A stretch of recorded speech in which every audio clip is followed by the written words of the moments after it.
yo no puedo ver más que la noche alerta y el misterio detrás de las puertas. Sueñero, jinete sin descanso, sueñero sobre un papel en blanco, sueñero, centinela de mi alma, sueñero, duérmete y dame calma.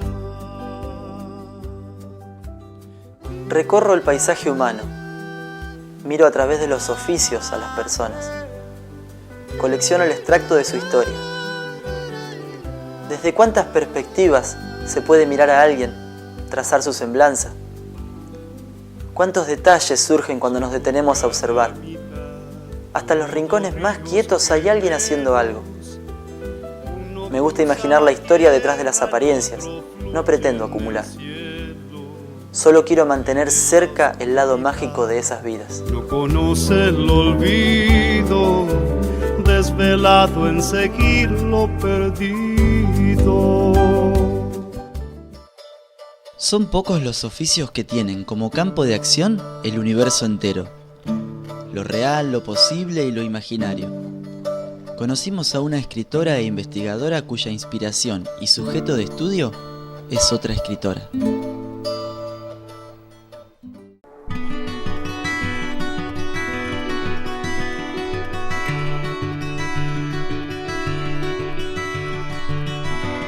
Bueno, mi nombre es Marisa, soy poeta y por alguna misteriosa razón toda mi vida está asignada por la obra de Olga Orozco. Esto empezó a los 15 años cuando caminando por la calle Corrientes entré en una librería y me encontré con la antología poética de Olga del Centro Editor, que era un librito muy pequeñito con un dibujo de Soldi en la tapa. Y compré ese libro y Hotel Pájaro de Enrique Molina y no sé si entendí muy bien de qué hablaba Olga. Lo que sí sé es que encontré ahí una especie de verdad que me fascinó y que supe que era como misteriosa. Y bueno, de ahí en más empecé a investigar, a leer, empecé a conseguir sus libros que estaban perdidos, que no se conseguían. Tuve un taller en Zárate que se llamó El Revés del Cielo, como uno de sus libros. Y en el año 97 yo todavía vivía en Zárate y un día de lluvia me enteré que Olga leía en la calle Florida y dije, bueno, es mi oportunidad de conocerla. Fui sola y recuerdo el impacto de escuchar su voz, de escucharla por primera vez leer. Olga era muy elegante, tenía una voz grave, como de cantora de tangos, y cada cosa que leía te desarmaba. Fue una lectura de poemas, una de sus últimas lecturas, más o menos en el año 97, y cuando terminó yo estaba muy emocionada, sentía que le debía algo, sentía que había algo de lo que ella había transmitido que yo le adeudaba. Entonces me acerqué, la saludé y le regalé una bolsita que tenía en la cartera, que eran mis runas, una especie de oráculo nórdico, que también es un alfabeto.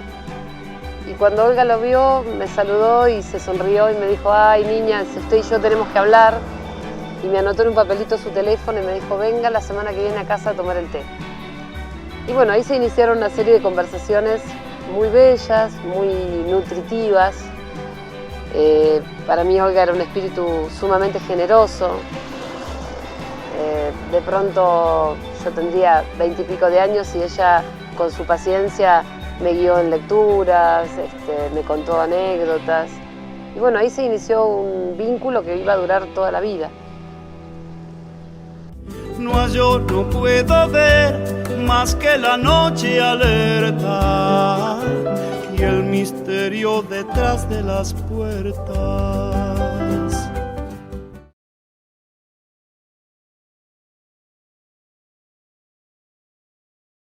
No, yo no puedo ver más que la noche alerta y el misterio detrás de las puertas.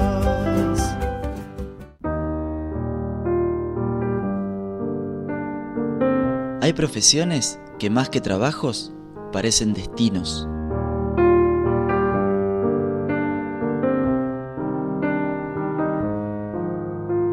Yo un día sentía que tenía que venir a Toay a conocer esta casa.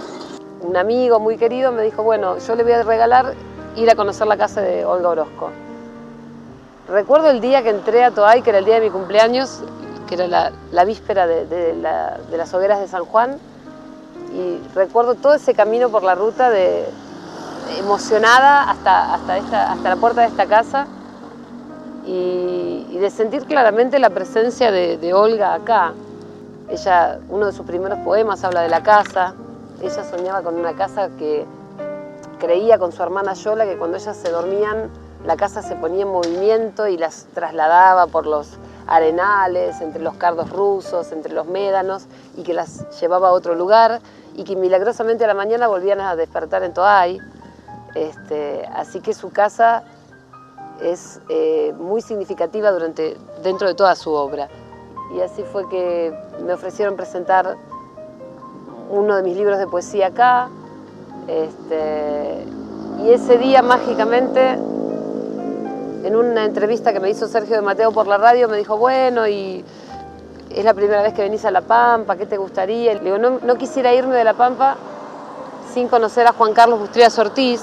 Esto era en el año 2008, por ese entonces la obra de El enorme Bustriaso circulaba entre los poetas como casi secretamente. Bustriaso vino a la presentación de Estuario, acá a la casa. Para mí eso fue un regalo también.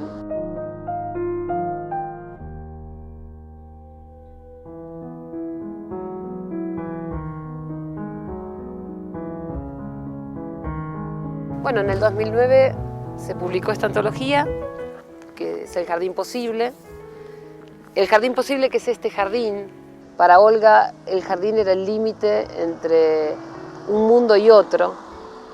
Hay uno de sus cuentos, todos sus encuentros mágicos suceden en el jardín.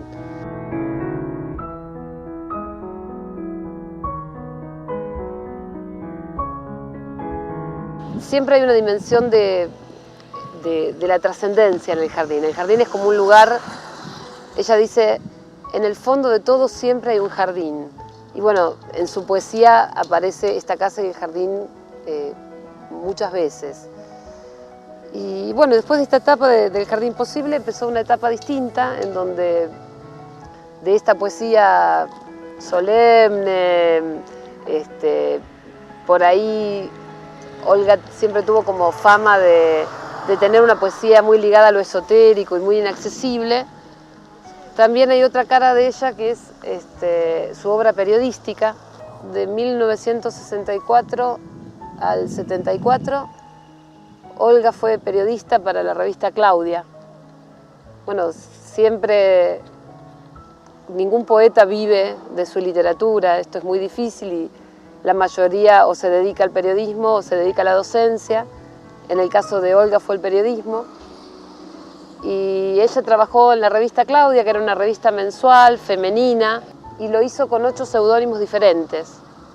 Así era Valeria Guzmán para El Correo Sentimental, donde las lectoras escribían contando sus preocupaciones amorosas o de otro tipo, por ejemplo, que no sé, que al perro Salchicha no le encontraban novia, y Olga iba resolviendo todas estas situaciones con un humor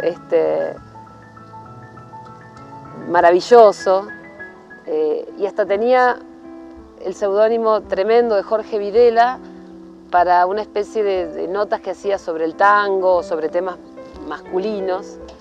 Y tal es así que realizó una nota que se llamaba Otras caras de Gardel, y era una nota en donde Olga había investigado muchísimas cosas, incluso ella dice que investigó cosas que incluso no las puso en la nota para no ofender a los lectores de Gardel. Y bueno, cuando esta nota se publica, vienen a la redacción de Abril un grupo de uruguayos y preguntan por Jorge Videla porque lo quieren conocer. Dicen, bueno, leímos esta nota, nos parece que es una investigación excelente y nos gustaría invitar a su autor a unas comidas que hacemos mensualmente en honor de Gardel en Uruguay y por supuesto le pagaríamos el viático. Y se encuentran con Olga y Olga les dice, bueno, no, Jorge Videla soy yo. Y la respuesta de los hombres muy sorprendida es, no, si es mujer no. Entonces Olga piensa, bueno, ¿hasta dónde llega el machismo? ¿Dónde llegaba aún en esa época en donde era una época que se empezaban a hablar de un montón de temas? Bueno, también hacía biografías, metía con personajes históricos como Juana de Arco. Siempre eran personajes o heroicos o ligados al romanticismo alemán que tanto le llamaba la atención. Pero por ahí es el consultorio sentimental en donde se ve una cara de ella que es como una consejera sabia, que tiene una vigencia aún hoy. Bueno, Yo Claudia es esta recopilación de la obra periodística de Olga en la revista Claudia. Ya está en imprenta, o sea que a fines de abril lo vamos a tener en las librerías. Esperamos poder venir a presentarlo a la casa de Olga acá en Toay. Y bueno, va a ser la primera vez que su obra periodística esté en las librerías. El libro reseña apenas un 40% de la investigación que yo hice, así que esperemos que haya un Yo Claudia 2, ¿por qué no? Para los pampeanos es un orgullo tener esta casa acá. Hay mucho trabajo para hacer. En esta casa está la biblioteca de Olga, donada por ella. Se necesita relevar y digitalizar la enorme biblioteca que Olga legó y que está acá, que es un deber de los funcionarios ocuparse porque es un legado patrimonial inmenso y que sobre todo acá estén los libros de Olga, que quien viene a visitar la casa pueda llevarse un libro, que estén los libros a la venta, que estén las obras completas, que esté su obra periodística. Me parece que en esto hay mucho todavía por hacer. Con esta boca en este mundo. No te pronunciaré jamás verbo sagrado, aunque me tiña las encías de color azul, aunque ponga debajo de mi lengua una pepita de oro, aunque derrame sobre mi corazón un caldero de estrellas y pase por mi frente la corriente secreta de los grandes ríos. Tal vez hayas huido hacia el costado de la noche del alma, ese al que no es posible llegar desde ninguna lámpara, y no hay sombra que guíe mi vuelo en el umbral, ni memoria que venga de otro cielo para encarnar en esta dura nieve, donde solo se inscribe el roce de la rama y el quejido del viento, y ni un solo temblor que haga sobresaltar las mudas piedras. Hemos hablado demasiado del silencio, lo hemos condecorado lo mismo que a un vigía en el arco final, como si en él yaciera el esplendor después de la caída, el triunfo del vocablo con la lengua cortada. No se trata de la canción, tampoco del sollozo. He dicho ya lo amado y lo perdido, trabé con cada sílaba los bienes y los males que más temí perder. A lo largo del corredor resuena la tenaz melodía, retumban, se propagan como el trueno, unas pocas monedas caídas de visiones o arrebatadas a la oscuridad. Nuestro largo combate fue también un combate a muerte con la muerte, poesía. Hemos ganado, hemos perdido, porque cómo nombrar con esta boca, cómo nombrar en este mundo con esta sola boca, en este mundo con esta sola boca. No, yo no puedo ver más que la noche alerta y el misterio detrás de las puertas.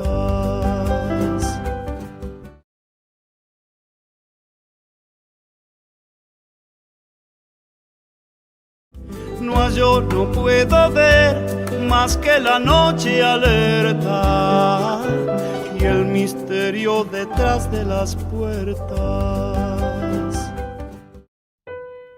El escritor, el poeta, explora, comunica, crea, revela. Trabaja con materiales tan complejos como el lenguaje y la condición humana. Olga decía, la poesía es reflexión vertiginosa. A mí me parece que en la poesía hay algo que no es literatura, sino que es revelación del mundo y que uno no termina de entender qué es. Y por eso está muy cerca de lo místico y de lo esotérico. Cuando yo le regalé mis runas a Olga, no sabía que Olga tiraba el tarot y que incluso había dejado de tirarlo porque ella había tenido un sueño color hígado, decía ella, en donde los personajes a los que ella les había revelado las cartas la juzgaban. Entonces se había despertado horrorizada de eso y no tirábamos las cartas. Pero yo a partir de ese encuentro con ella empecé a encontrar naipes por la calle y eso me dio como muchísima curiosidad y terminé investigando de qué se trataba esto del tarot. Me parece que son como claves de acceso a una lectura del mundo que no es lógica ni racional y que por eso está ligada a la poesía, ¿no? La mística, los sueños, el juego, son como lugares en donde en este pensamiento occidental y racional del mundo se va colando otra cosa. Una otra cosa que siempre es una pregunta, que no tiene una definición. Olga decía, la poesía es el intento de interpelar a Dios para que hable. No hay conclusiones, lo que sí hay es una búsqueda y creo que la clave de esa búsqueda es la pasión.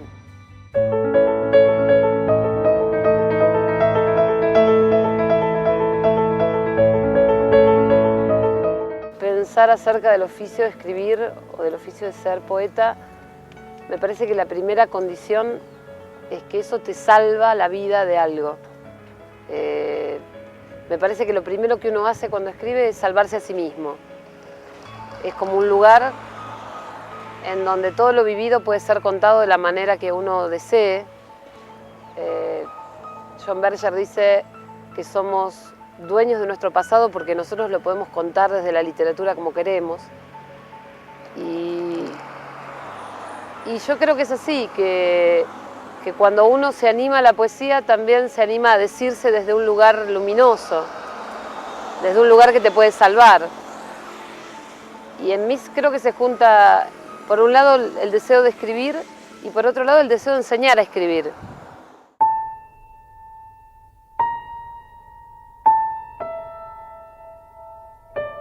Cuando yo trabajo en mis talleres de poesía con chicos de, no sé, de 12, 15 años, 16, lo primero que sucede es que hay una posibilidad de contarse a sí mismo.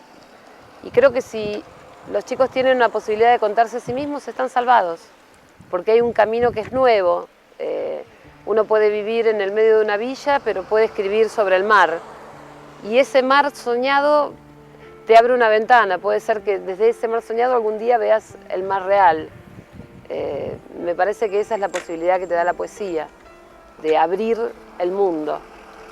Y bueno, creo que para eso estamos, para abrir el mundo. No creo que el poeta sea alguien aislado, ¿no? Hay como una visión del poeta alejado de la realidad. No, creo que el poeta está, todo lo que ve le duele más que a los demás, o sea, hay una mirada sensible sobre el mundo, pero a la vez también está ese don de poder transformar y poder pintar otra realidad. Y bueno, por esa ventana se cuelan las posibilidades.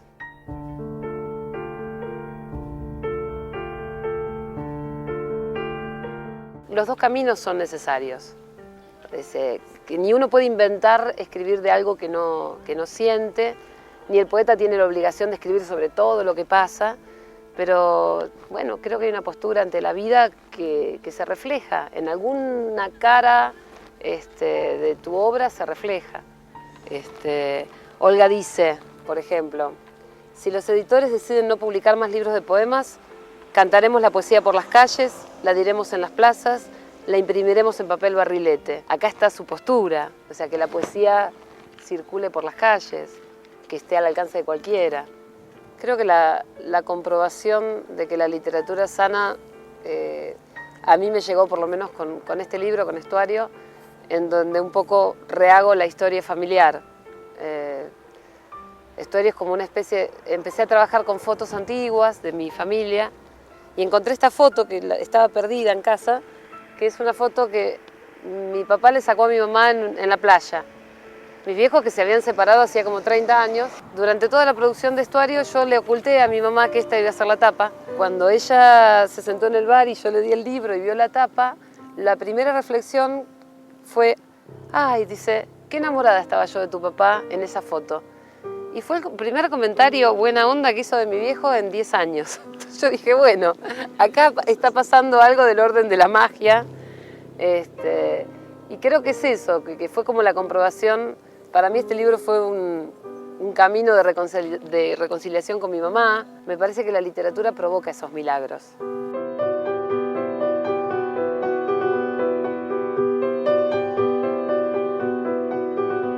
Y otro milagro, así como a nivel proyectos, que espero que dure muchos años, es que hace 3 años comenzamos el Festival Poesía en la Escuela.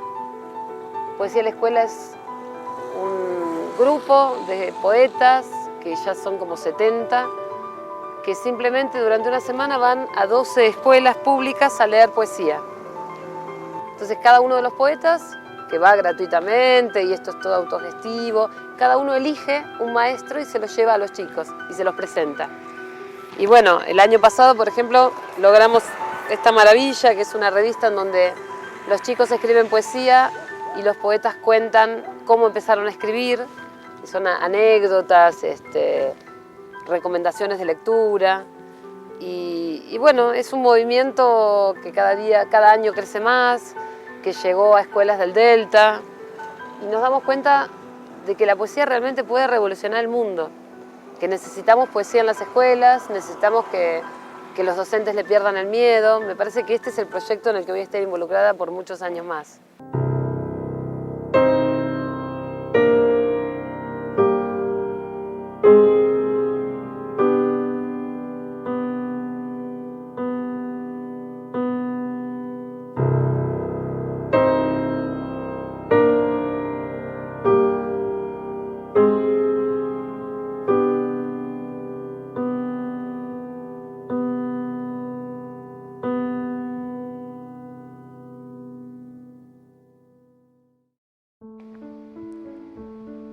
Toay. El paisaje es arena y cardos rusos. El viento arrastra hojas secas por las amplísimas veredas. Las nubes son blancas y pesadas. El pueblo de casas bajas y coloniales parece todo de cielo. Sobre la avenida principal hay un bulevar y en él, entre palmeras, algunas esculturas en cemento de colores impensados: verde, amarillo, naranja con virgen y niño en su centro. El contraste con la aridez del entorno provoca asombro. Tras una reja que bordea la esquina está la casa natal. Un cartel anuncia: Casa Museo Olga Orozco. Reconozco su letra y me emociono. A pasos del recibidor, la que fue su habitación. Allí sus vestidos de colores tan imposibles como las esculturas, la mesa de luz, un retrato de la Alhambra, algunos lápices labiales. En la biblioteca, sobre la pared del fondo, las palabras con que Olga inscribe su retorno para la presentación de También la luz es un abismo. En esta casa, donde aprendí a descubrir luces y abismos, y es ahora un paraíso inesperado, con gran emoción. La casa está viva, habitada. Supo ser la residencia de Carmelo Gugliotta, su padre, recordado por sus discursos en la Intendencia y por haber llevado la luz eléctrica a Toay. Los empleados del museo suelen decir que no van al trabajo, sino a casa de Olga.